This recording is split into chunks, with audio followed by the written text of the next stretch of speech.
everyone. Today we are going to be doing the specific heat of a metal lab.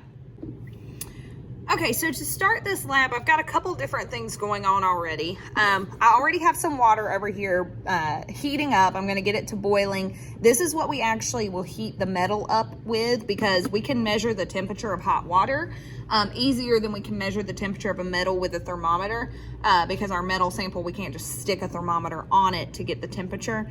And we should know, based on what we've learned in class, that as heat is being added, it can be measured by the same regard to the same sample. So the heat of the water is also the heat of the metal sample. So that's why we're going to set it up that way and heat it.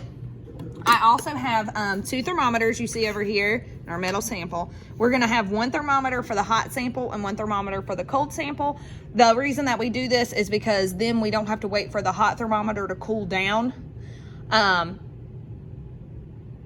before we can put it into the cold water. We can get that change in temperature very easily if we use like our room temperature thermometer the whole time. Also with this, just keep in mind, these are 2 different thermometers, which means this could potentially be a source of error if we don't calculate our specific heat of our unknown metal correctly. And this right here is our calorimeter. So I'm going to take this lid off to show you all the components. So inside we've got this cup, and this is what we actually put the water and the hot metal into, and we put the thermometer in here to measure the temperature change. This is just what will allow our temperature to remain constant, so we're not losing heat to surroundings. Now we will obviously lose a little bit because we have this hole at the top. I'm going to try to cover it as much as I can with the thermometer in there and show you how to go through that process. But I'm also going to take this cup now, and we're going to get some measurements that we need. Now this cup itself, you do not need the mass. I don't think you do, I'm pretty sure you don't. But if you have a spot on your data table for that, go ahead and put the mass of this. Otherwise, you know, we don't really need this. So once we've got that here, now I'm going to take the mass of the metal, because the metal is one thing we are going to measure the temperature change for, because we do not know what this metal is. I know what this metal is, but you guys do not. So you're going to calculate at the end the specific heat of this metal. We're going to compare it to the actual specific heat when I tell you what metal it is, and then just go from there and see how close you got your values. So I'm going to take this and I'm going to sit it in there. I'm going to lay it down like that, because that's going to be the easiest way to measure temperature change. The least amount of water will be needed. So go ahead really quick, record the mass of the metal as 21.84 grams. And now I'm going to zero this out. And what I'm going to do next is add in water to this sample. Let me get you over to the side. Maybe you can see in there a little bit better. Whoops. I don't knock it over. Okay, there we go. So you can see in there, and I will make it where you can see the mass down here in a minute. But when you're adding water, you want to make sure to add only enough water to cover the top of your sample, because the more water you have in here, the less temperature change you'll see occur, because we know that water has a super high specific heat. So we won't see a big temperature change if you have a lot of water to change the temperature in. So as I'm putting this in here, you can see I'm about to just cover the top, and that is all we need to do here, is just make sure we've covered over the top of the sample. Just barely. So that is plenty of water there. We're just barely over the metal. And we need to make sure that when we put the metal in, we shake it just enough to get that metal laying down like this in the sample. So here is your mass of the water, 42.87 grams. So make sure to record that. This is the water in the calorimeter.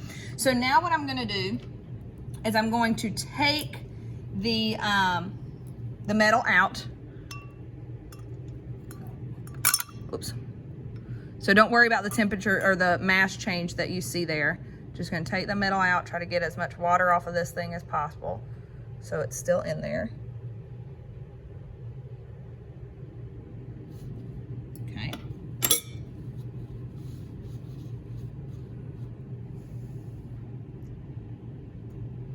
And now we're going to keep going from there. So I'm going to take all this stuff off of here. And we are going to wait until this sample has heated, and then I'm going to add the metal in. We're going to heat it for 5 minutes before we take the temperature. So I will come back whenever that has happened. Okay guys, so now you can see that the water is finally starting to boil. It's not a rapid boil, but it's getting there. And by the time our 5 minutes is up, it should be a rapid boil. So I'm going to very gently take this metal in my little clamps, as you can see here. Are not clamping very well. Okay. And I'm going to gently place it in here so that it'll lay down. And I'm going to start my timer, maybe, for 5 minutes. So I'm going to let that run for 5 minutes. While that is going, and this is heating for 5 minutes, I'm going to go ahead and start recording some other temperatures that we need. So I'm going to set up a thermometer in here. It should be around room temperature, but we'll record that closer to.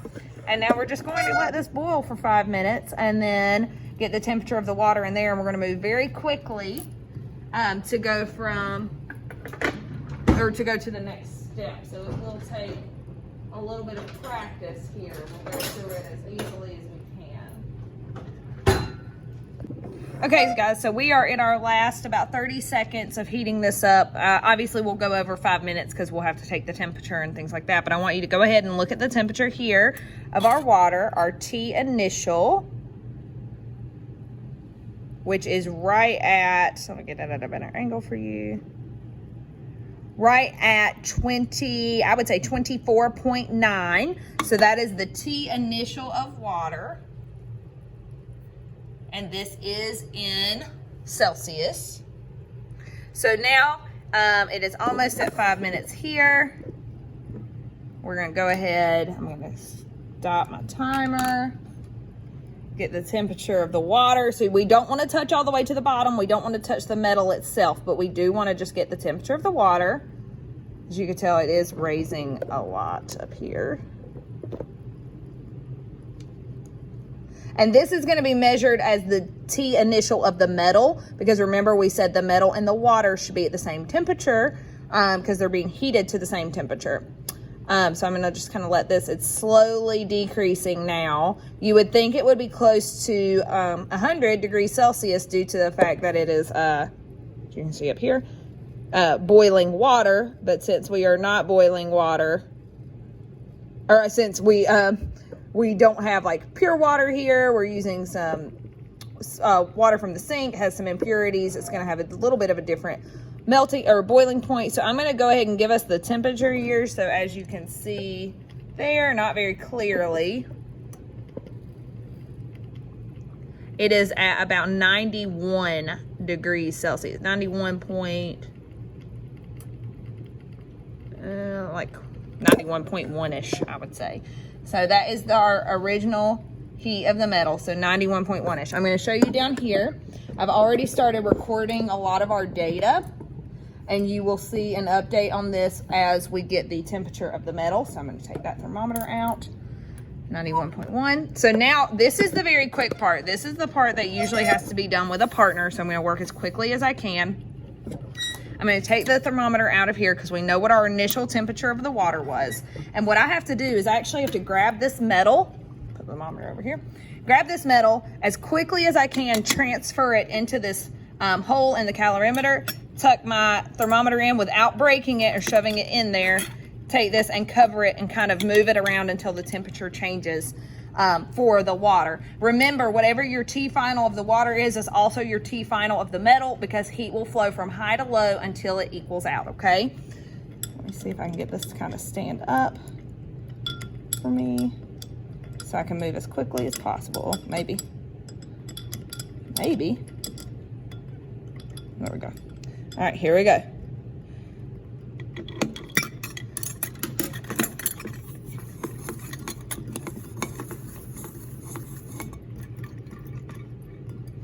I'm going to kind of shake it around, make sure we don't have like a stirrer in here. So we're going to get it as, we don't want to use the thermometer as the stirrer either. That's why I was making sure it's touching the metal. We're going to do this, check the temperature a little bit. Oh, we've had a pretty good increase in temp here. we've gone so far from 24.9 to like 30 degrees even when you get straight down to it. So I'm gonna keep moving.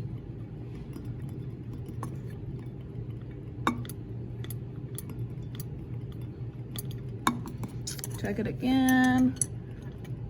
All right, it is still at 30, so I'm gonna call it as in that's the end of our temperature change. So now I'm gonna come back to these little Post-its that I've got right here. Okay, remember we said that the temperature final for both should be the same. Remember, we did not see as big of a temperature change for water as we did for metal because metals have a much lower specific heat. And remember here, the other thing that you will need, the specific heat of water is 4.184 joules per gram degrees Celsius. So now you should be able to fill all this information in on your data sheet and use the calculations that we learned in 6.2, your MCAT calculation, to be able to solve for the heat absorbed by the water. Whatever heat was absorbed by the water was lost by the metal. So the Q here should equal the Q here. And then for this one, your goal is to calculate the specific heat of the metal that we don't know, okay? Once you get that, we will compare. I'll let you know what the metal is at the end of class, so then you can use those for comparisons.